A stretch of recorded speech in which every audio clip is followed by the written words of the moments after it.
Hello दोस्तों, welcome to my YouTube channel. जैसा कि आप लोग थंबनेल में देख चुके हैं, तो दोस्तों अगर आप एएलपी टेक्नीशियन के अलावा जेईई, टीटीई, आरपीएफ या अदर रेलवे एग्जाम की प्रिपरेशन करते हैं, तो यह वीडियो आपके लिए खास है। क्योंकि सीपीटी 1 के मैथ्स का सिलेबस लगभग इन सारे का मैच करता है। और दोस्तों अगर आप चैनल पर नए हैं, तो इस चैनल को सब्सक्राइब जरूर करें। चलिए दोस्तों, अब शुरू करते हैं। अर्जुन और अनुराग एक कार्य को 6 और 7 दिन में पूरा कर सकते हैं। अर्जुन है, एक अनुराग है। अर्जुन 6 दिन में किसी कार्य को कर सकता है और अनुराग 7 दिन में। ठीक है, समय का अनुपात दिया हुआ है, तो क्षमता इसका उल्टा हो जाएगा, है कि नहीं। क्षमता हो जाएगा 7 और 6। ठीक है, यदि वे दोनों मिलकर कार्य करते हैं तो वे कुल 780 रुपया अर्जित करते हैं। इस धनराशि में अर्जुन का भाग कितना होगा। दोस्तों दोनों मिलकर काम करते हैं तो उन लोगों को पैसा मिलता है 780 रुपया। ठीक है, तो बोला गया है अर्जुन का भाग, यानी कि अर्जुन को कितना पैसा मिला। ठीक है, तो सबसे पहले दोनों को क्षमता से भाग दे देते हैं, तो 713 हो जाएगा। और अर्जुन का पूछा गया है कि नहीं, तो अर्जुन की क्षमता से गुना कर देते हैं। 7 है तो 7। ठीक है, 7 56 हो जाएगा और 7 के 42, यानी कि 420 रुपया अर्जुन का भाग होगा। पहली 100 प्राकृतिक संख्याओं का औसत क्या है। पहली 100 यानी कि होगा 1 2 3 इस तरीके से 100 तक होगा, जिसका औसत बोला गया है। तो दोस्तों इसके लिए फॉर्मूला होता है n+1/2, जहाँ n होगा संख्याओं, कुल संख्याओं, यानी कि कुल संख्या कितना है 100 है, तो n की जगह पर 100 हो जाएगा +1/2, यानी कि आपका आंसर हो जाएगा 50.5। पाइप ए और सी इसी खाली टैंक को क्रमशः 32 और 48 घंटों में भर सकते हैं। ए जो है वह 32 घंटों में भर सकता है और सी 48 घंटों में भर सकता है। ठीक है, जबकि पाइप बी भरे हुए टैंक को 24 घंटे में खाली कर सकता है। जो बी है वह खाली कर सकता है 24 घंटों में। ठीक है, यदि तीनों पाइप को इकट्ठा खोल दिए जाए तो टैंक को 2/3 भरने में कितने घंटे लगेंगे। तो सबसे पहले देखते हैं टैंक का क्षमता है कितना, है कि नहीं। तो सिंपली तीनों का एलसीएम ले लेते हैं, है कि नहीं। तो जैसे 48 को कैसे लिख सकते हैं, 2 पर पावर 4 यानी कि 16 16 तिया 48, और इसमें 32 को लिख सकते हैं 16 दूनी 32। ठीक है, 24 तो हो जाएगा। ठीक है, इसको गुना करिएगा तो आपका आ जाएगा, ये 16 है 2 पर पावर 4 तो 96 आ जाएगा। ठीक है, अब तीनों का क्षमता निकालते हैं, तो हो जाएगा 32, यानी कि 16 दूनी 32, यानी कि 3 क्षमता हो जाएगा इसका, और 48, तो इसका 2 क्षमता हो जाएगा सी का, और बी का 24, और सी का क्षमता आ जाएगा 24, यानी कि 4 -4 हो जाएगा इसका। ठीक है, अब तीनों के क्षमता का योग करिएगा तो 3 2 5 में से 4 जाएगा, यानी कि 1 + 1 क्षमता आ जाएगा। ठीक ना है दोस्तों, टैंक का 2/3 भाग ही भरना है कि नहीं। तो टोटल है 96, तो इसका 2/3 कर लेते हैं। ठीक है, तो तीनों पाइप के द्वारा समय पूछा गया है, तो तीनों के क्षमता के योग से भाग दे देते हैं सिंपली। तो इसका तीनों के क्षमता का योग कितना है 1 है, तो 1 से भाग दे दीजिए। अब काट लेते हैं, तो चलिए 3 से काटिएगा तो 3 तिया 9, 3 दूनी 6 और 32 दूनी 64, यानी कि 64 घंटे लग जाएंगे। ठीक है, ए बी और सी मिलकर किसी कार्य को 10 दिन में समाप्त कर सकते हैं। ठीक है, ए है और बी प्लस सी 10 दिन में समाप्त कर सकते हैं। ए और बी मिलकर इस कार्य को 12 दिन में समाप्त कर सकते हैं। जब ए और बी कार्य करते हैं तो 12 दिन में। ठीक है, जबकि बी प्लस सी एक साथ मिलकर जब बी और सी कार्य करते हैं तो 20 दिनों में समाप्त कर सकते हैं। आगे बोला गया, यदि बी अकेले इस कार्य को करे तो उसे कार्य को पूरा करने में कितने दिन लगेंगे। बी के द्वारा कार्य करने में लगा समय को निकालना है। ठीक है, तो सबसे पहले देखते हैं कि कार्य है कितना, है कि नहीं। तो सिंपली इन तीनों का एलसीएम ले लेते हैं। तीनों का एलसीएम लीजिएगा तो आपका आ जाएगा 20 तिया 60। ठीक है, 60 आ जाएगा। तीनों का क्षमता निकालते हैं, तो ए प्लस बी प्लस सी का क्षमता आ जाएगा 6, ए प्लस बी का क्षमता आ जाएगा 12 × 5 = 5, और बी प्लस सी का क्षमता 20 तिया 60, 3 हो जाएगा। ठीक है, अब देखिए यहाँ ए प्लस बी प्लस सी का क्षमता 6 है और ए प्लस बी का क्षमता यहाँ 5 है। इसका मतलब सी का क्षमता 1 होगा, है कि नहीं। यहाँ देखिए बी प्लस सी का क्षमता 3 है और सी का क्षमता 1 है। ठीक है, यहाँ से हम लोग निकाल चुके हैं, तो बी का क्षमता कितना हो जाएगा 2 हो जाएगा, है कि नहीं। तभी तो 2 और 1 3 होगा क्षमता। अब बी के द्वारा लगा समय पूछा गया है, तो टोटल कार्य में बी की क्षमता से भाग दे देते हैं। ठीक है, तो कट जाएगा, यानी कि 30 आपका करेक्ट आंसर होगा। तपन, रवि और त्रिशला ने एक केक आपस में बांटा, ठीक है। तपन के पास इसका 1/4 भाग था, त्रिशा के पास इसका 2/3 भाग था और शेष रवि के पास था। रवि के पास केक का कितना भाग था? दोस्तों ये सिंपल है, एक में से दोनों का माइनस कर लीजिए, जो बचेगा आपका आंसर होगा। जैसे तपन को कितना मिला? 1/4, इसको माइनस कर लीजिए। और इसके बाद त्रिशा को मिला 2/3, इसको भी माइनस कर लीजिए, यानी कि जो बचेगा अब वो मिलेगा रवि को, ठीक है। 2/3 है। अभी दोनों का लघुत्तम ले लीजिए तो चौथिया 12 हो जाएगा, ठीक है। 12 हो जाएगा, यानी कि यहाँ 12 होगा, माइनस 4 तो यहाँ 3 हो जाएगा, ठीक है। और यहाँ 3 चौके 12, 4 दूनी 8 हो जाएगा, यानी कि 1/12 आपका करेक्ट आंसर हो जाएगा, ठीक है। यदि युवा पुत्र 2 घंटे के लिए शीघ्रता से काम करता है और एक दिन में 16 वस्तुएं तैयार करता है। दोस्तों पुत्र जो है, युवा पुत्र, ठीक है, 2 घंटों में 16 वस्तुएं तैयार करता है, यानी कि 1 घंटा में तैयार करता होगा कितना वस्तु? 8 वस्तु को, ठीक है। और आगे बोला उसके वृद्ध पिता, उसके जो फादर हैं, उनके बारे में बोला गया है कि 8 घंटे काम करते हैं और एक दिन में 24 वस्तुएं तैयार करते हैं। 8 घंटे में 24 वस्तु तैयार करते हैं, तो 1 घंटे में कितना तैयार करेंगे?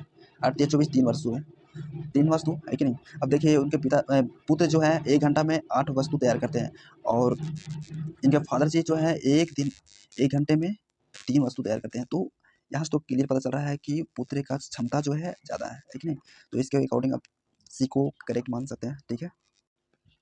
राही ने किसी बैंक में 600 की धनराशि को जमा कराया, जिस पर उसे 8% प्रति वर्ष का साधारण ब्याज प्राप्त होना है।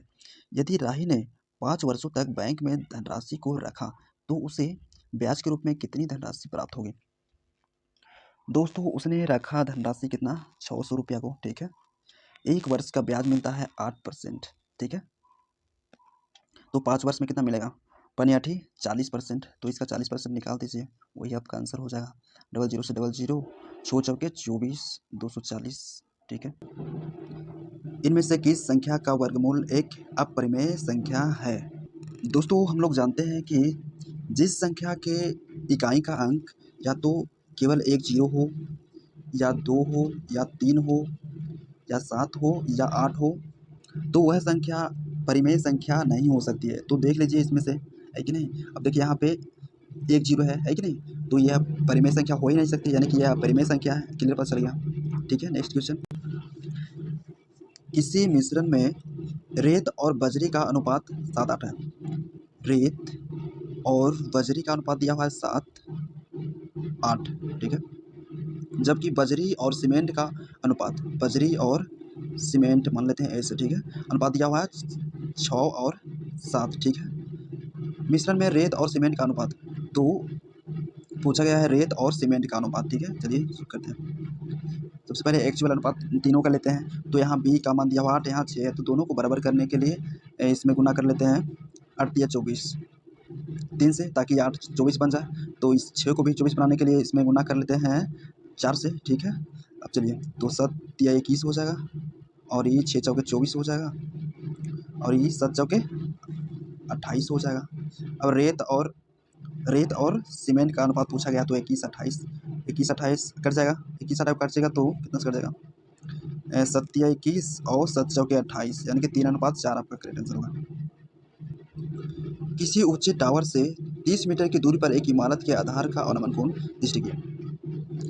दोस्तों मान लेते हैं ये टावर है, ठीक है। इससे 30 मीटर की दूरी पर, यहाँ से 30 मीटर की दूरी पर क्या है? एक इमारत है, ठीक है। मान लेते हैं ये हमारा इमारत है। बोला गया इमारत के आधार, अच्छा इमारत है, मान लेते हैं इमारत के आधार का अवनमन कोण 30 डिग्री है। अवनमन कोण यानी कि ये वाला दोस्तों, ये वाला 30 डिग्री है, ठीक है। तो एकांतर कोण से ये भी 30 डिग्री हो जाएगा, ठीक है। अब देखिए ये हमारा हो गया टावर, ठीक है। ये हमारा है इमारत, जिसके पास ये हो गया, और टावर का शीर्ष ये हो गया। अब इस त्रिभुज में चलते हैं, ठीक है। क्योंकि हम लोग को ऊंचाई निकालना है, टावर की ऊंचाई, यानी कि इसका वैल्यू निकालना है, ठीक है। तो tan 30 डिग्री का मान कितना हो जाएगा? tan 30 डिग्री का मान हो जाएगा 1/√3 हो जाएगा, बराबर लंब, यानी कि ये मान लेते हैं x है, ठीक है, बटा आधार, यानी कि ये 30, ठीक है। तो x का मान आपका आ जाएगा 10√3, ठीक है। किसी प्लेटफॉर्म के ऊपर से एक टावर के उन्नयन कोण 30 डिग्री है। मान लेते हैं ये हमारा प्लेटफॉर्म है, ठीक है, ये प्लेटफॉर्म है, ठीक है। बोला गया है कि प्लेटफॉर्म के ऊपर से एक टावर के उन्नयन कोण, दोस्तों मान लेते हैं यहाँ से कुछ दूरी पे यहाँ पे टावर है, ठीक है, जिसका उन्नयन कोण बोला गया, टावर का उन्नयन कोण बोला गया 30 डिग्री, ठीक है, यानी कि ये हमारा 30 डिग्री है। और आगे बोला है कि टावर 45 मीटर ऊंचा था, कितना, यानी कि यहाँ से यहाँ तक का लंबाई दिया हुआ है 45 मीटर, ठीक है। और आगे देखते हैं, और प्लेटफॉर्म तथा टावर के बीच क्षैतिज दूरी 40√3 है, यानी कि ये वाला जो दूरी है दिया हुआ है 40√3, ठीक है। प्लेटफॉर्म की ऊंचाई कितनी है, दोस्तों ये वाला ऊंचाई हम लोग को निकालना है, ठीक है, प्लेटफॉर्म की ऊंचाई। तो चलते हैं इस त्रिभुज में, इस त्रिभुज में चलते हैं हम लोग, ठीक है। मान लेते हैं यहाँ से यहाँ तक का लंबाई x है, ठीक है। तो tan 30 डिग्री के मान हो जाएगा 1/√3, ठीक है, बराबर लंब हो जाएगा, यानी कि x बटा आधार, आधार ये वाला, ठीक है। तो दिया हुआ 40√3, तो यहाँ हो जाएगा 40√3, तो √3 से √3 कट जाएगा, यानी कि x बराबर आ जाएगा आपका वैल्यू 40 मीटर, ठीक है। यानी कि यहाँ से यहाँ तक है 40 मीटर और पूरा है 45 मीटर, यानी कि यहाँ से यहाँ तक सिर्फ होगा, यहाँ से यहाँ तक सिर्फ होगा 5 मीटर, है कि नहीं। तो ये भी 5 मीटर, ठीक है, 5 मीटर आपका करेक्ट आंसर। एक शंकु के आधार का क्षेत्रफल 64 पाई वर्ग सेंटीमीटर है।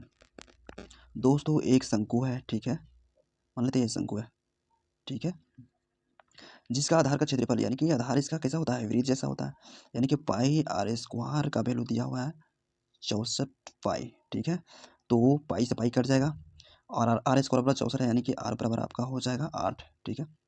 और आगे देखिए, जबकि इसकी तिरछी ऊंचाई दिया हुआ 17 सेंटीमीटर, ये है आपका 17 सेंटीमीटर। इस शंकु को ठोस गोलार्ध प्राप्त करने के लिए, कैसा गोलार्ध प्राप्त करने के लिए, ठीक है, प्राप्त करने के लिए फिर से तैयार किया गया है। इस गोले की त्रिज्या कितनी होगी, दोस्तों इस शंकु को ही गोलार्ध के रूप में फिर से तैयार किया गया, इसका मतलब है दोनों का आयतन समान होगा, है कि नहीं, यानी कि V1 बराबर V2 होगा, क्योंकि सिर्फ आकार का चेंज किया जा रहा है कि नहीं। तो चलिए सोल्व करते हैं। हम लोग जानते हैं कि शंकु का आयतन होता है 1/3 पाई आर स्क्वायर, यानी कि 8 को 2 बार लिख देंगे, पाई आर स्क्वायर एच। अब देखिए ये हमारा है त्रिज्या 8 है, ठीक है, ये 17 है, चूँकि ये समकोण त्रिभुज बनाता है कि नहीं। तो ये वाला भुजा हमारा 15 हो जाएगा ऊंचाई, है कि नहीं। तो यहाँ 15 ले लेते हैं ऊंचाई को, बराबर गोलार्ध का आयतन इसका आता है, होता है 4/3 पाई, मान लेते हैं कैपिटल आर, तो कैपिटल आर का क्यूब हो जाएगा, ठीक है। चलिए अब काट लेते हैं, तो देखिए 3 से 3 कट जाएगा, और पाई से पाई कट जाएगा, और कटेगा क्या, और 4 से कटेगा, 4 दूनी 8, आर क्यूब है, तो सिर्फ आर बराबर हो जाएगा आपका कितना, 2 यहाँ से निकल जाएगा 1, और अंडर में 15 दूनी 30, यानी कि 2/30 करेक्ट आंसर होगा। क्यू होगा क्यू रूट, ठीक है। एक प्राकृत संख्या को जब 4, 5, 6, 7 से विभाजित किया जाता है तो प्रत्येक दशा में शेष 3 बचता है, ऐसी सबसे छोटी संख्या ज्ञात कीजिए। दोस्तों 3 शेष बच जाता है, इसका मतलब है इसमें से कोई भी होगा तो अगर 3 माइनस कर दें तो वह संख्या इन सभी से पूरी पूरी विभाजित हो जाएगी, है कि नहीं। कोई भी इसमें से होगा, अगर 3 माइनस कर देते हैं तो पूरी पूरी कट जाएगी। तो सबसे पहले इन तीनों चारों का एलसीएम लेते हैं, 4, 5, 6, 7, तो इसका एलसीएम आ जाएगा आपको 420, ठीक है। अब देखिए अगर 3 माइनस किया तो कितना 60 बचता है, ठीक है, इसको माइनस करेंगे तो 420, ठीक है। अब आगे करने की ज़रूरत नहीं है, हमारा एलसीएम आया है 420, और 420 हमारा ऑप्शन में भी है कि नहीं, यानी कि यही हमारा करेक्ट आंसर होगा, ठीक है। ये सब सारे संख्या से 420 पूरी तरह विभाजित हो जाएगा। कमर ने एक सेकेंड हैंड स्टीरियो को पुनः बिक्री करके 16% लाभ अर्जित किया, ठीक है। यदि उसने स्टीरियो को 1500 में खरीदा था तो उसने उसे कितनी में बेचा, दोस्तों खरीदा था उसने 1500 रुपया में, बेचा 16% के लाभ पर, यानी कि 100 में 16%, यानी कि 116% का वैल्यू निकालना है, ठीक है। तो 00 से 00 कट जाएगा, 15 116 में गुना करिएगा तो आपका 1740 आंसर आ जाएगा, ठीक है। राम के उम्र के दोगुना है, ठीक है, मान लेते हैं राम है, ये राम के पिताजी फादर, ठीक है। राम की उम्र के दोगुना है, यानी कि राम की उम्र अगर 1 होगा तो इनके पिताजी की उम्र 2 होगा, ठीक है। 8 वर्ष पहले राम के पिता की उम्र, यहाँ से 8 वर्ष पहले, ठीक है, बोला गया राम के पिता की उम्र राम की उम्र की 2.5 गुना थी, यानी कि अगर राम का उम्र कितना 1 होगा तो उनके पिता की उम्र 2.5 होगा, ठीक है? यानी कि इसको लिख सकते हैं 5/2, है कि नहीं? यानी कि 2 इधर आ जाएगा, है कि नहीं? तो इसको सिंपली हम लिख सकते हैं 2 यहाँ लिख सकते हैं, ठीक है? आगे बोला गया है कि राम की वर्तमान उम्र क्या है? राम का वर्तमान उम्र दोस्तों देखिए, ये तो राम और उनके पिता का वर्तमान उम्र दिया हुआ है, ठीक है? तो 8 वर्ष पहले का आयु पूछा गया है, तो दोनों का रेशियो बराबर होना चाहिए क्योंकि बराबर समय का अंतर देखा जा रहा है कि नहीं? तो रेशियो बराबर होना चाहिए। देखिए यहाँ 1 से 2 हो रहा है, 1 रेशियो का अंतर, यहाँ 2 से 5 हो रहा है, यानी कि 3 रेशियो का अंतर है, तो ऐसा नहीं होना चाहिए क्योंकि समय तो बराबर का चेंज हो रहा है कि नहीं? तो रेशियो बराबर करने के लिए इसका अंतर से ऊपर गुना कर देते हैं, यहाँ अंतर 1 है तो ऊपर 1 से गुना कर दीजिए और इसका अंतर से नीचे गुना कर दीजिए। अंतर कितना है 3 का, यानी कि यहाँ 3 से गुना कर दीजिए। अब देखिए चूँकि यहाँ 1 से गुना कर रहे हैं तो कोई अंतर नहीं पड़ेगा, है कि नहीं? अनुपात यही रहेगा 2 और 5, ठीक है?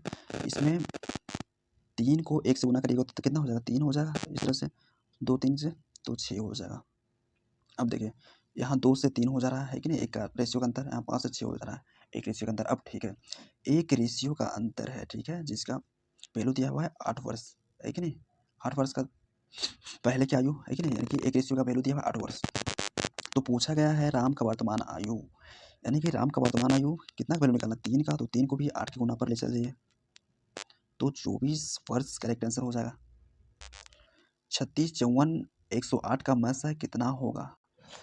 मस संख्याओं का वह बड़ी से बड़ी वैल्यू होती है जो कि सभी संख्याओं को विभाजित करती है पूरी, ठीक है? तो सबसे बड़ी संख्या इसमें 18 है, तो देखिए 18 से ये भी विभाजित हो रहा है, ये भी विभाजित हो रहा है, ये भी विभाजित हो रहा है, यानी कि मस 18 ही होगा। इतना का वर्ग दोस्तों अगर सिर्फ 1 1 1 हो तो जितना संख्या हो वहाँ तक चले जाते हैं, यानी कि 1 2 3 4 5 संख्या तो 5 तक जाइए, फिर वापस लौटिए, यानी कि 5 4 3 2 1, यही आंसर हो जाएगा। 8% साधारण वार्षिक ब्याज की दर पर कोई धनराशि 2.5 वर्षों में 300 हो जाती है, निवेशित धनराशि क्या है? 200 में धन हो जाता है 300, ठीक है? 1 वर्ष का ब्याज है 8%, तो 2.5 वर्षों का कितना ब्याज हो जाएगा? 1 वर्ष में ब्याज लगता है 8%, तो 2.5 वर्षों में, यानी कि इसको लिख सकते हैं 5/2 वर्षों में ब्याज कितना हो जाएगा? यानी कि 2 से काटिएगा तो 4 में कट जाएगा, यानी कि 4 पचे 20% का ब्याज हो जाता है, ठीक है? मिश्रण हमारा 300 आएगा, परसेंटेज में मिश्रण देखिएगा तो 20% तो ब्याज हो गया, यानी कि 120% हो जाएगा मिश्रण, ठीक है? तो ये हम लोग का धनराशि निकालना है, यानी कि 100% का वैल्यू, ठीक है? तो 0 से 0 कट जाएगा और कटेगा डबल 0, यानी कि 3 चौके 12, 4 से काटिएगा तो 25 बार में कटेगा, यानी कि 250 आपका करेक्ट आंसर। दोस्तों ये हमारा लास्ट क्वेश्चन था, ठीक है? Thank you for watching this video.